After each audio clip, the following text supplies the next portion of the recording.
Hello, everybody. Welcome into another episode of the Fantasy Pros Football Podcast. I am Ryan Wormeli, joined on this Tuesday morning by Andrew Erickson and by Joe Pisapia. Joe, we are often not on shows together because we are usually one of us is sitting in the host chair.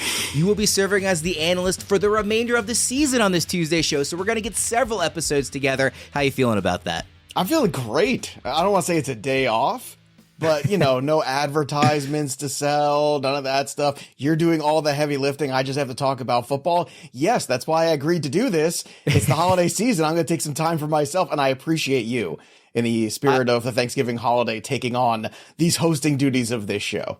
Thank you for that. It's my burden to bear, but I will happily bear it. We are changing up this Tuesday show. For those who have been with us all season, this was a trade show for most of the year. We are now past Thanksgiving, which means we are now past the trade deadline in most fantasy leagues. If you still have trade-related questions, feel free to hop on Discord, throw your questions the way of Joey P, the way of Andrew Erickson, and all of our analysts on there.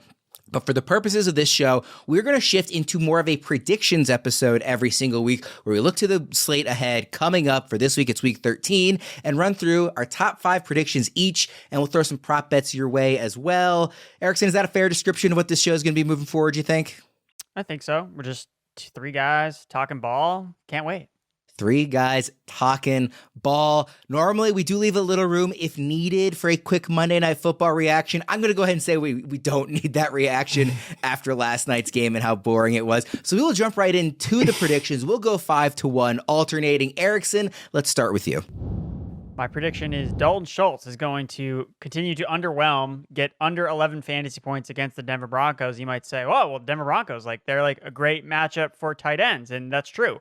But the thing with Schultz is his usage has looked very, very different when Brevin Jordan has been available for the Houston Texans. That may sound weird. Who's Brevin Jordan? I'm same thing. I didn't know Brevin Jordan was a thing, but apparently he is because he played a season high 43% snap share last week, while Schultz played just 48% of the snaps. That was a significant downgrade for how much Schultz has been playing in the Houston Texans offense. So there was a time when Schultz was looking like, hey, we can start this guy with confidence every single week. He was firing along with CJ Stroud and most of the offensive pieces, but last week he only had 2 targets because Brevin Jordan was back in the lineup. And when you look at earlier in the season when Brevin Jordan was active, we were seeing similar splits with Dalton Schultz not being as productive. Jordan was inactive weeks 5 through 10, and that's when you saw Dalton Schultz have that spike in production. So although the matchup on paper looks really good for against the Denver Broncos, I think Schultz actually might be a trap this week. So I'm going to go under on his fantasy points being under double digits. So it's a little early in the week, obviously Tuesday morning for the ECR rankings to be fully updated. But right now, Schultz is tight end 6 in half PPR. Do you think that's going to end up coming down? I don't think so, because I think people are going to look at the matchup, be like, oh, Denver. But it doesn't matter if he's not playing the actual full-time role, because I could argue, oh, well, what if Brevin Jordan is the one that just benefits from the matchup? So that's my concern with Dalton Schultz, because tight ends, it's so critical that you're on the field enough to really produce. And yes, could he catch touchdown? Sure. But besides that, I think he's going to be more touchdown or bust than based on what some of his recent game logs have kind of shown. Any prop bets on this one? So for me, it's just going back to Tank Dell. Why are we going away from Tank Dell? I know he had 50 receiving yards last week. I think that his receiving yards line is actually going to be a lot lower. Look, I think I've seen some that are at 59.5 yards. That's what I like. It's actually lower than Nico Collins. What? Why do we do it? Tank Dell's been the one that's been way more consistent in this offense.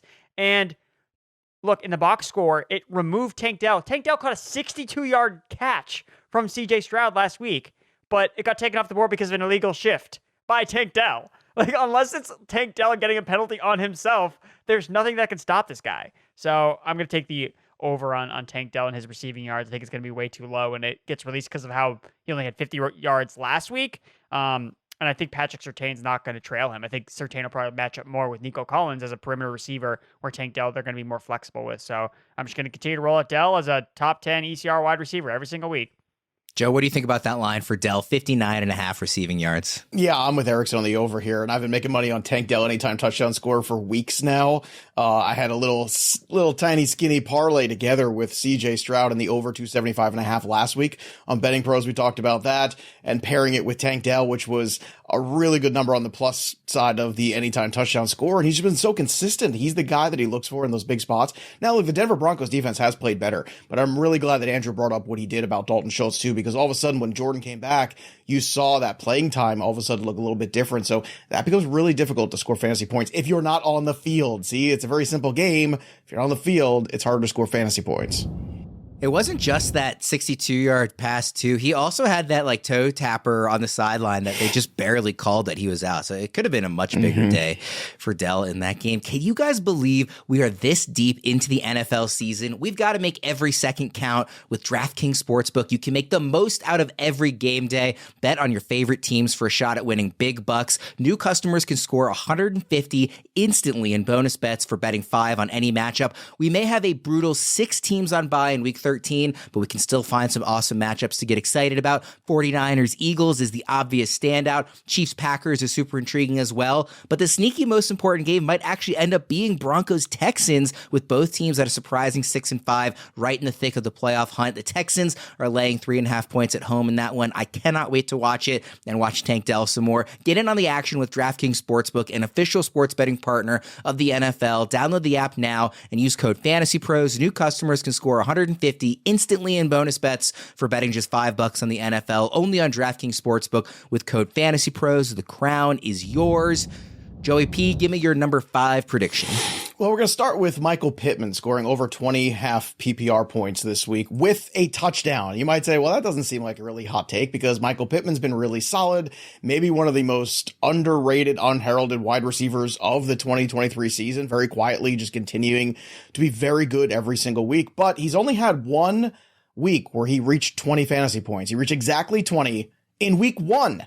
And in case you're keeping score at home, it's now week 13. That's a long time. So I know the target share has been very solid. He has seen double-digit targets in 3 of his last 4 games. He has caught at least 8 balls in all 4 of those games. So really, we're looking for that correction of the touchdown. And I think we're going to get that. Gardner Minshew's done a really good job of getting him the football, facilitating him. The Tennessee Titans also are pretty middling against the pass. Like, they're kind of right in the middle of the league. But ironically, they're also only giving up 12 receiving touchdowns all year. So you might not think it's, quite as bold, but until you start to look at that and you say, wow, this is kind of a tough spot. But I think that Michael Pittman can come away with that in this game. Again, he hasn't scored a touchdown since week 8. You're coming out of a bye this past week. He looked really sharp, 10 catches for 107 in that contest against Tampa. So I think that Michael Pittman is due for a really big game here. And look, he has, again, been that guy that you could just lock in every single week for fantasy points. The touchdowns have been hard to come by. Sometimes Gardner Minshew can win you games. Sometimes he can lose you games. But I think in this one, we're looking for the touchdown. We're looking for a big day from Pittman.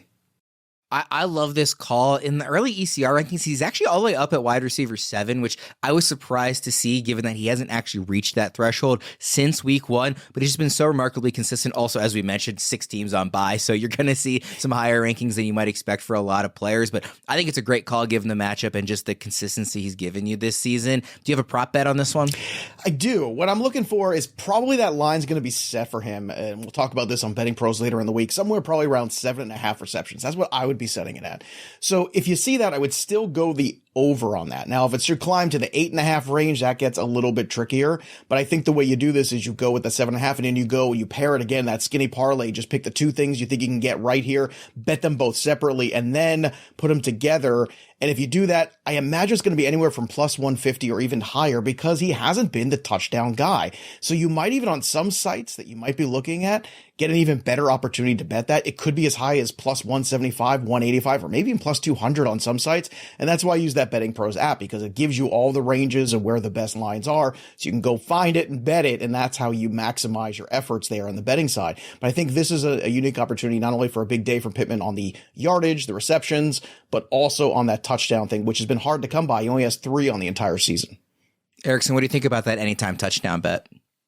Well, I love it. You look at Michael Pittman, he ranks really highly in the NFL in terms of like total red zone targets. But again, like it really hasn't translated into the touchdown production because a lot of the touchdowns have gone to the running backs for the Colts. But what do we know?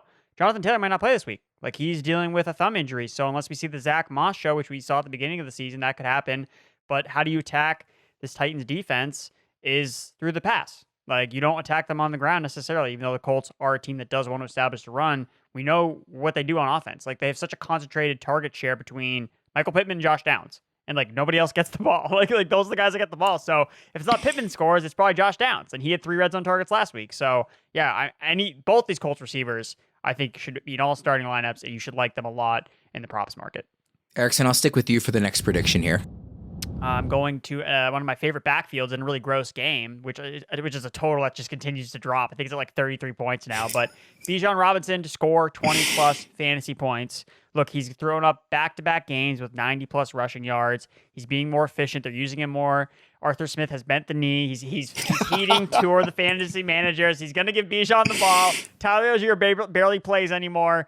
Look, he led the team in targets in the first half last week, led the team in targets overall in the game with Desmond Ridder under center, because this is how Arthur Smith hides Desmond Ridder. He feeds Bijan Robinson the ball, and then he's like, hey, when you drop back to throw, you throw it to Bijan. Like, that's all you do. You throw it to Bijan, throw it to Drake London here and there, but nobody else gets the ball, and it keeps it somewhat in control, even though Ridder is going to throw interceptions at the end of the day, no matter what. So the way that Bijan usage is continuing in this upward trajectory, the fact that he's now getting more of the red zone work that Tyler Algier was originally seeing. He had 3 red zone touches this past week.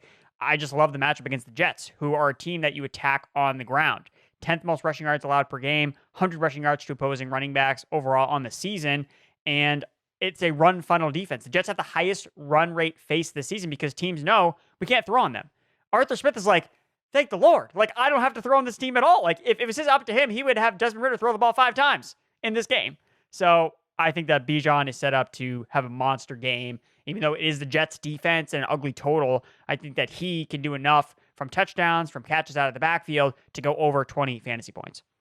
So Desmond Ridder passing yardage line set at 182.5. It sounds like you like the under there because you don't think the Falcons are throwing. Warren, I don't like the under. I love the under on Desmond Ridder. Again, this is a defense that teams don't want to throw on. Like, teams don't throw on this defense, and no team wants to throw less than the Atlanta Falcons. Last week, off the bye week, right?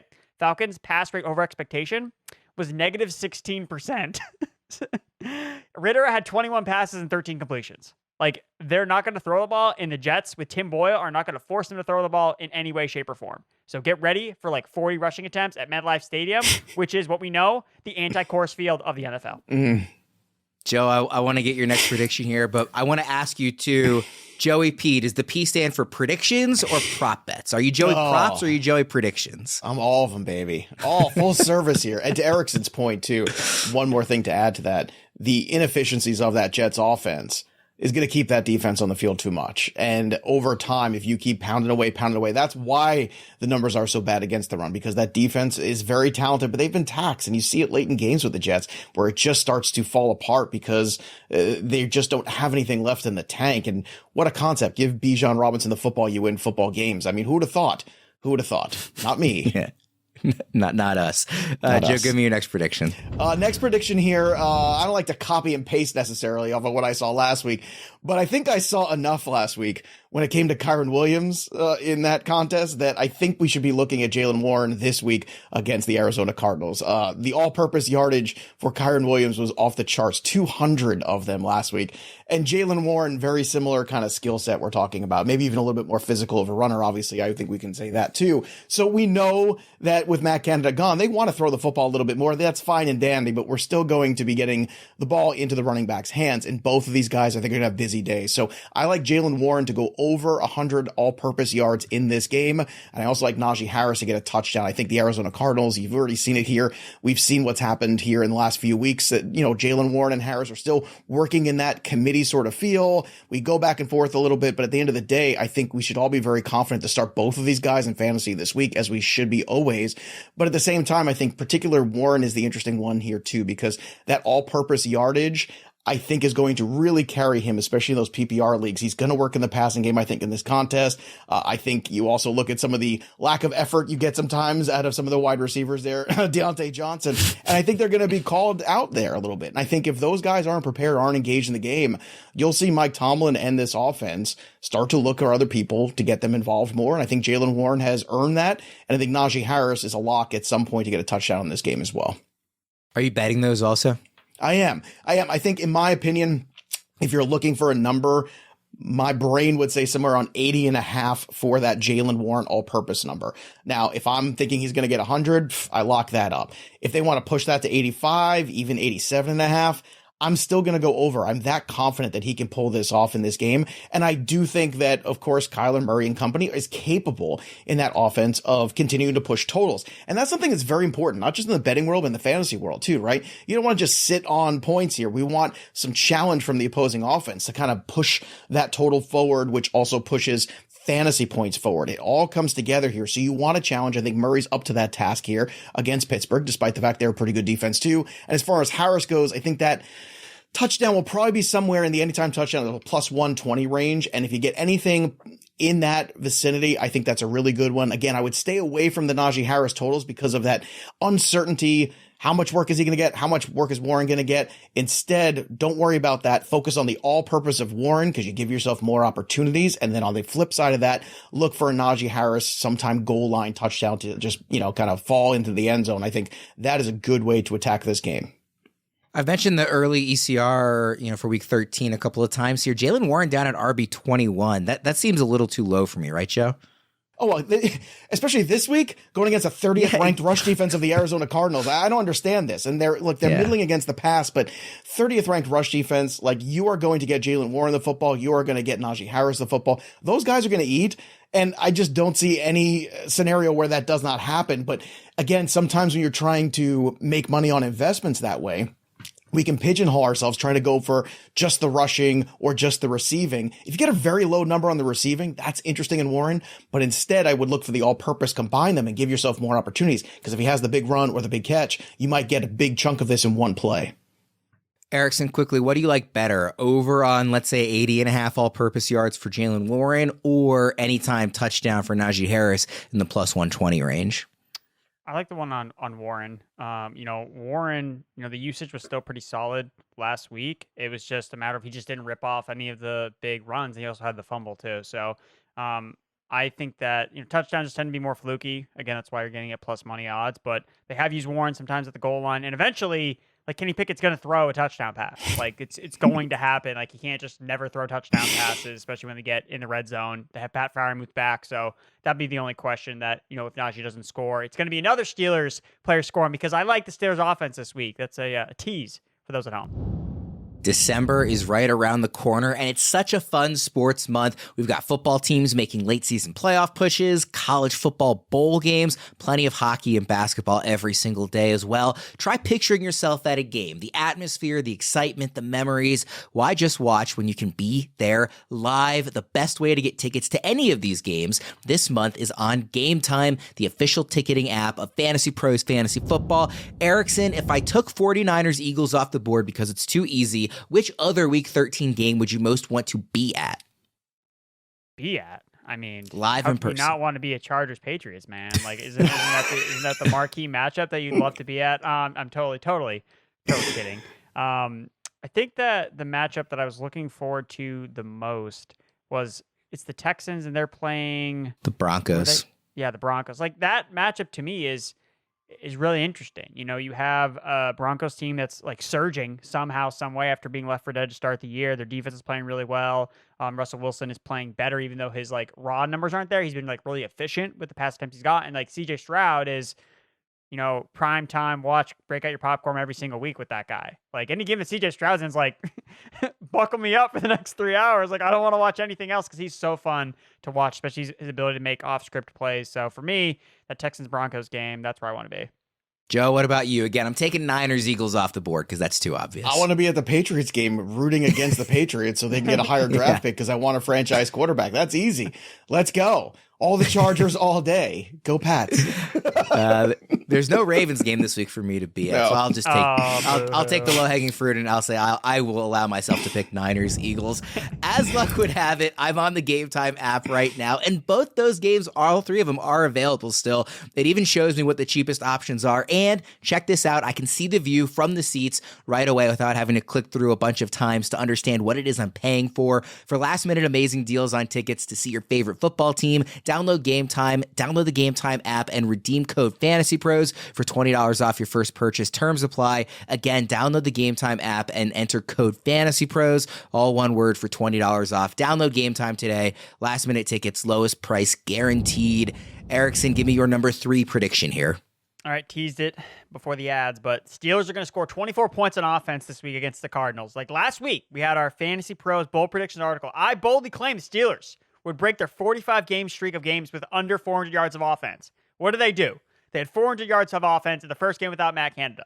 And somehow, the Steelers bet that I had over 17.5 points didn't cash because the touchdown from Deontay Johnson was not confirmed. And I just realized as well, if Deontay Johnson had caught that, I would have hit on a 6-leg parlay with Deontay Johnson's receiving yards. So Deontay Johnson owes me money and owes me points from last week. So whether it's from the refs, I don't care. I'm betting in on the Steelers here again on their offense against this atrocious Arizona Cardinals defense. I want all the overs, like running back Steelers. I want receiving yardage. So I want it all. And that leads me to my bet with Kenny Pickett over his passing yards prop, 212.5 passing yards. Again, it's going to be really low wherever it's released. It's going to be around that 200-yard mark. But what he did before his injury, he was over this number in all but one game before his injury. So he's already shown that, hey, I can put up 200 passing yards in my sleep as long as I have an offense with all my weapons healthy. He finally has that. He finally has an offense that's, hey, let's attack the weakness of the defense. Let's attack the middle of the field with Pat Freiermuth. Let's hit George Pickens down the field for big gains. So I really just like the Steelers offense in this spot. And because the Steelers players over the course of the season, their numbers are so suppressed because of how bad the offense has been. But we need to wake up and be like, hey, this offense can actually create yardage. We saw it last week against the bad defense. I think we're going to see the same thing against another bad defense. Cardinals defense, hot garbage. 31st in points allowed at 27. We saw a Rams offense that's looked horrible at times this year absolutely destroy Arizona. And unfortunately, Kyler Murray being back doesn't make the defense better. Like, the defense has been a mess all year long. So I think the Steelers continue to roll on offense. They get over 400 yards again, but this time they actually score points.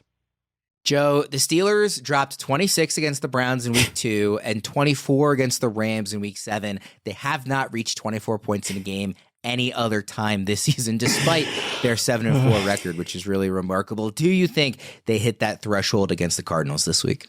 I don't. I just don't. I think they're just too inefficient at what they do, unfortunately. But if they are going to do it against a team, Arizona is a good shot, but it's not something that I would be betting on at this point because, like you said, they just haven't been that sort of an offense. To Erickson's point, too, that he dropped that Freiermuth bomb there, that's also a guy. He was our waiver wire pickup of the week yesterday on the waiver wire show. That's a guy that should be added in all leagues because he got a good schedule coming up there, and he has his red zone upside. And I think as you're looking at some of these guys like Dalton Schultz, who we mentioned earlier in the show, who might get scaled back a little bit, Freiermuth is that perfect guy to pick up if he's still floating around there and start to play him down the stretch and into the playoffs. Joe, let's stick with you for your next prediction. Well, I know when you take a top talent, you say he's going to be good. It's not exactly a crazy hot take.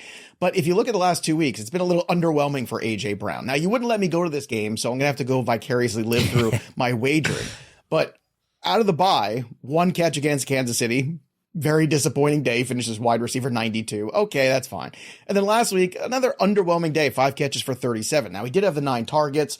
The weather was a big factor in that game. If you watch that, you could tell it was really difficult there with the rain that was just steady throughout that entire contest. You're not going to have that. Now, I know a lot of people are concerned about, the 49ers, that pass rush. They should be concerned about that pass rush. Chase Young is fantastic. Nick Bosa on the other side. It's a great combination that they've been able to do. They put a lot of pressure on quarterbacks ever since they've come out of that bye, and they made that deal at the deadline. However, let's give some respect to the offensive line of the Philadelphia Eagles, which is one of the best in the league. And I want to give those guys some respect. And the thing the Eagles do so well, which is why they win football games, is they are good up front on offense, up front on defense. That's where you still win football games at the end of the day. no matter how much the NFL has evolved into this giant passing league, they are ferocious up front on both ends of the football. And I think they will give Jalen Hurts enough time, and Jalen Hurts is mobile enough to avoid pass rush and find A.J. Brown. And look, it's been a disappointing couple weeks here for him, but also that Hufanga injury to that Niners secondary, I think, is huge. That's a secondary that's not great to begin with, and now you take out one of the best pieces here going forward. So I think A.J. Brown's going to have a really big day. I think they're going to find ways to get him the football, continue to pepper him with targets, because they know, once again, if they lock up this game, they have locked up basically the idea of that first round bye, and there's only one of them nowadays. And the Eagles know how important that is in such a long season. So I think this is a very important game for the Eagles. I think A.J. Brown's going to show up in it. Yeah, he had that, 6-game stretch where he was going over 125 receiving yards every single week. But the last 4 weeks, 66 yards, bye week, 8 yards, 37 yards. Are you confident enough to bet on him to top those numbers this week? I am. I think this number is going to be set probably in that 70 range, maybe 75 on some sites. I think that he can go all the way up to 120 receiving yards in this game. I think we're going to see another smash game from him in this one, which I know people say, well, it's the 49ers, and that's why I think it is a little bold, because as you pointed out, Ryan, the trend line, not great. And then on top of it, you've got a situation where you are looking at A.J. Brown having to go against, a very formidable, good unit that is out there for revenge. But I think you can bet this at 70. I think in the alternate yards, you can go up to 80 plus 90 plus, even 100 plus. And if you want to throw in that anytime touchdown, I think it's going to be somewhere in that 130 to 150 on the plus side range for A.J. Brown, because again, the last few weeks have been tough and the 49ers get a lot of respect, as they should in the betting market. But don't panic here. A.J. Brown is still your number one guy in your fantasy leagues. Don't worry about the matchups. You're always playing your studs. But I think this is the kind of game where the studs show up. And I think he's going to show up in a big way and have a big game against the Niners. As I mentioned at the top of the show, this is a new format for the show, so I just want to take a second and let everybody know you can go leave a review, fantasypros.com/review, or head to Spotify. Let us know what you think of the show, what we're doing well, what we can improve on as we kind of tweak this format here for the home stretch of the season. Erickson, give me your number 2 prediction, which is also in the same game as Joe just went. Yep, same game. I do want to make another note, too, on A.J. Brown. I think that if Dallas Goedert actually returns, I think that's actually a really good boost for A.J. Brown, because you look at A.J. Brown, like the last couple of weeks, like Dallas Goedert hasn't played.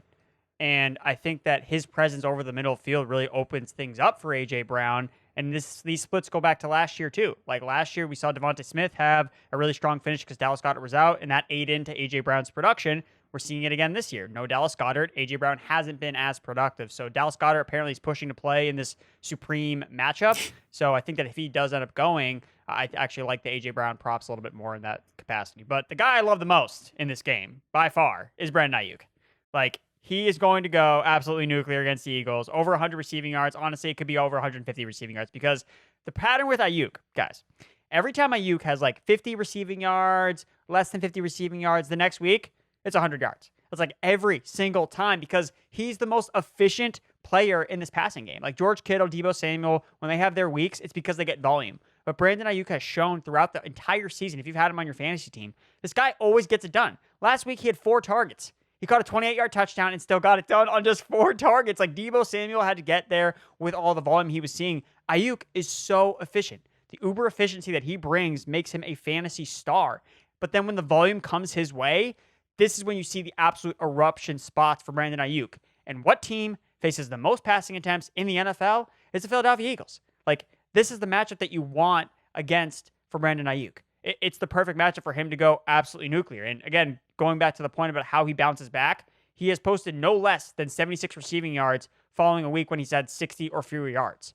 It's like in the game plan where Shanahan looks like, wow, maybe we should get Aiyuk the ball more after they don't get him the ball enough. And I think in this matchup, which is a shootout game, like Kyle Shanahan and Nick Sirianni are going into this game thinking, we got to score points. Like, this game is going to be dialed up, I think, for Aiyuk to just do absolutely nuclear. We could see him have a season high in targets, and that's going to translate into a ton of production. So I think that whatever his prop is going to be at, it's going to be too low, because it's going to be his median projection, where I think that he goes over 100 yards pretty easily. Who do you think wins this game, Erickson? It's just such a big matchup, and we keep talking about it from all these different angles. Who do you actually think comes out on top? I'm with Vegas. 49ers are favorite for a reason. I'm going with the San Francisco 49ers. Joe, what do you think about that? Give me the Eagles. I keep betting the Eagles on the money line every single week in these big matchups, and guess who keeps finding a way to win games is the Eagles. And this one's in Philadelphia. They're getting lucky. They're getting lucky. Yeah, well, to win you know these what? Games. Sometimes you're lucky, sometimes you're good. At the end of the day, sometimes your luck runs out. At the end of the day, I want to see Brock Purdy go into a hostile environment in in Philadelphia. And it is going to be a hostile environment. I lived in Philadelphia for 6 years of my life. Trust me, it's hostile. And I want to see him go out there and win a big game, because that's one of the things, like, again, Brock Purdy, ton of respect for him. He's done a great job with this offense, but him going into some of these big games and showing up and winning them on the road. I mean, look, you saw how things kind of fell apart in that Cleveland game for him on the road.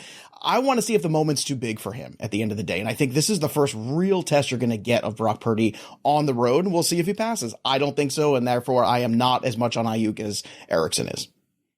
I do like Aiyuk. I'm going to say something that I never enjoy saying, which is I agree with Joe on this one. No. I would definitely, just the fact that this is in Philly. I don't want to hate on Brock Purdy, but week. What's that? He kicked a 59-yard field goal. But they kicked it. I'm not saying it's going to be some blowout or anything. I mean, these are two really, really good teams, why obviously. Why are the 49ers favorites then? If it's so obvious the Eagles should win, why are they favorites? I didn't say it's obvious. I'm just picking the Eagles. If I had to pick, I mean, it's two really good teams. Obviously, either of them could win this game. I'm gonna side with Joe. I want to see it. Don't you think the Eagles take that personally, that they are not favored at home? They're the team that went to the Super Bowl. Oh, I think they do. I think they very much do. The 49ers don't care. I mean, the 49ers are the team that lost to them last year. I don't know, man. They beat Dallas at home. They just beat the Buffalo Bills. They beat the Kansas City Chiefs. They are running the gauntlet of the best football teams, and you just want to call them lucky. I think there's a little bit more to it than that. Getting by barely. There's an experience clutch factor at play as well, where their big time players step up in big time moments. I don't know that it's fully luck to say that this team knows how to win in close games. Again, they were in the Super Bowl last year, and they're really good. We can move on from that at some point.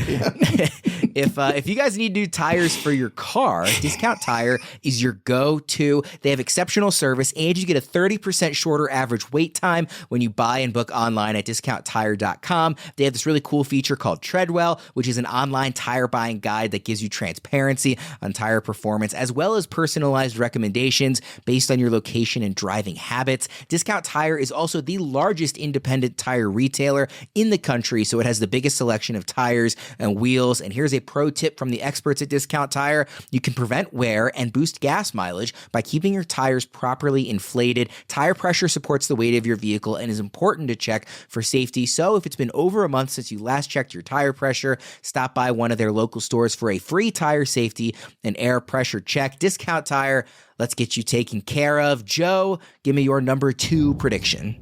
All right, well, I'll be quick on this one. Mike Evans to cross 100 yards receiving and with the tutty. And he's only done this twice so far this year, because we know Mike Evans with those totals can be a little boom or bust. Usually he has 3 or 4 giant games a year. That's usually the Mike Evans game log. And he's got 2 of them, and I think this week it's going to be another one. They are at home against Carolina. Tampa's played relatively well here in these last few weeks. Again, they haven't necessarily come up with a lot of wins. But I think you can say Baker Mayfield, I think, has done enough to keep this job next year. And I think that Mike Evans has been a big part of that. Now, Erickson knows from working with me all these years, every time a coach gets fired, I love to go and say, all right, let's go bet that team. Let's go in on the Carolina side. I'm not doing that this week. This is a 1-in-10 team. This is a complete debacle. This is a team I think that's falling apart here organizationally, and that's a bad thing. So I don't expect a bounce off the Frank Reich firing. In fact, I think that it's only going to cause more disarray within the Carolina Panthers organization. This is a tough time. Not only did they fire Reich, they also got rid of McCown, the quarterback coach. They also got rid of Deuce Staley, the running back coach. All of a sudden now you got to prepare for a road game in a few days with a whole different group of people doing different jobs. That to me is a bad sell. And to me, I'm looking at Mike Evans here, and to look at the prop bet, 72.5, I think is probably a receiving yard total. If you get anything under that, crush the over. Anytime touchdown for him is probably going to be somewhere around plus 115. That would be my guess. Also a pretty good wager. But I think Mike Evans has one of those 100-yard games. You can click off 3 of the 4 here on the season. Maybe he has one more before the end of the year. But I think he and Baker Mayfield go out there and have a really good game against the Carolina Panthers. Erickson, what do you like better as a prop bet? Mike Evans in terms of the receiving yardage going over, or the anytime touchdown? Probably like the receiving yardage over. Isn't he like 100 yards away from 1,000? Isn't like that I think he's pretty close. He is 150 yards away. Plus, he also has a touchdown in five of his last 6 games, and he's got he's averaging a touchdown plus 6 games in a row. I mean, this guy has just been money when it comes to catching touchdowns on this run, and I don't see that stopping against Carolina. And as Erickson said, we're getting real close to another 1,000-yard season for Evans, which is just stunning. Yeah, Erickson, let's stick with you here for your top prediction for the week, which also happens to be our Uber Eats prediction. We'd almost guarantee. Erickson, what do you got? Travis Etienne is going to score 20-plus fantasy points against the Cincinnati Bengals, I believe, on Monday Night Football, which, again, we get, instead of Trevor Lawrence, Joe Burrow, we get Trevor Lawrence and Jake Browning, which is unfortunate. But, hey, Jaguars got to score fantasy points, so we'll take it. Look, Etienne has been kind of sluggish after their bye week. He really hasn't put up the production that was made him basically look like a league winner to start the year. His touches have come down a little bit. They've been limiting his workload a little bit as they kind of look ahead towards the fantasy or their regular playoffs because they want to make sure they have him at 100%. So Dearness Johnson's getting more involved. But despite that, like he still had 24 touches last week. Like he missed some time. He was in the locker room getting checked for a chest injury and somehow finished up with 24 touches, but he didn't score despite having 4 red zone carries. And I want to point out, like Trevor Lawrence isn't going to score rushing touchdowns every single week. Like that's not going to continue to happen. So I think that the touchdowns are eventually going to favor back into Travis Etienne's favor as the main goal line back. The Bengals are an atrocious defense. Look, we've seen guys like Najee Harris and Devin Singletary have monster rushing yard games against this defense. So Etienne, I think that his rushing yards prop is going to be way too low for a guy that consistently has seen like 20 plus carries throughout this season. And he's an explosive running back. So as long as he's not hindered by this chest injury, he's been kind of like getting banged up randomly in games recently. Nothing like too serious, but he's been checked on the sideline for this and that. So as long as he's healthy, like not really on the injury report this week, I think that Etienne is just really set up really well in this spot to have a ton of fantasy points, be back into that top 5 conversation like we were talking about before his bye week. And I think he's going to go over a ton of rushing yards. Here's a prediction from me. The food you've been craving can be delivered to your door through Uber Eats. Get food from your favorite restaurants, plus groceries and other essentials delivered straight to your front door with Uber Eats. This football season, stay planted on your couch and get anything, well, almost anything you need for game day by ordering on the Uber Eats app. Uber Eats, the official on-demand delivery partner of the NFL. Order now. Alcohol in select markets. Product availability may vary by region. See app for details. And Joe, you also want to hit on Travis Etienne for your number 1 prediction here. So we are in lockstep on this one. I do. Almost all the Travis Etienne. That's what I want. I want that delivered to my house. And I want another 100-yard rushing game for him delivered too. Now, he's only had 1 all season, which might surprise a lot of people who might not have rostered him in fantasy. Week 5, 126 rushing yards 136 against the Buffalo Bills. So great game for him, but he has yet to reach that mark since. And now we are in week 13, and now we have a Cincinnati Bengals defense that's given up over 1,500 rushing yards already this season. I think this is also a team that's kind of packed it in a little bit. I think last week was the last breath. Can we pull a rabbit out of our hat here, win a big in-division game? The answer was no, and now we have to move on to the rest of the season, and I think it's going to be an unfortunate set of circumstances here, and I think Etienne really gets leaned upon in this game, so I'm going to go over 100 rushing yards for him and the touchdown. I imagine that number is going to be set somewhere around 60.5, which I know that's going to sound really low, but if you look at the game log for him, 55, 53, 79, 35, 52, 56, I even think that's kind of high. This is another opportunity to maybe ladder bet it up, look for alternate yards where you can plus money some of those where you get them into that, plus 110 range and maybe it's 70 and then plus 125 or 130 as you get up higher and higher on the plus 80, plus 90 range. You can do that. You can look for that with Etienne. And I think the anytime touchdown score will probably be in the minus for him. My guess is somewhere around minus 110. If so, anything close to that, I think it's still pretty safe. And you would pair it along with that rushing total and that over, because that's the way you get those two things into the plus, and that's the way you make more money. Quick recap of all of our top 10 predictions here. Dalton Schultz under 11 fantasy points against the Broncos. Michael Pittman over 20 fantasy points with a touchdown. Bijan Robinson 20 plus fantasy points. Jaylen Warren over 100 all-purpose yards plus a Najee Harris touchdown. Steelers will score 24 points on offense against the Cardinals. A.J. Brown over 120 yards receiving and a touchdown. Brandon Aiyuk over 100 receiving yards versus the Eagles. Mike Evans to cross 100 yards receiving with a touchdown. And Travis Etienne, we're going big. 20 plus fantasy points. Also going to go for over 100 yards and a touchdown. We will get out of there on that. Thank you to Erickson and Joe for making the time and for helping to start this new back half of the season show. For Joe and Erickson, I'm Ryan Wormeli. We'll see everybody again next time.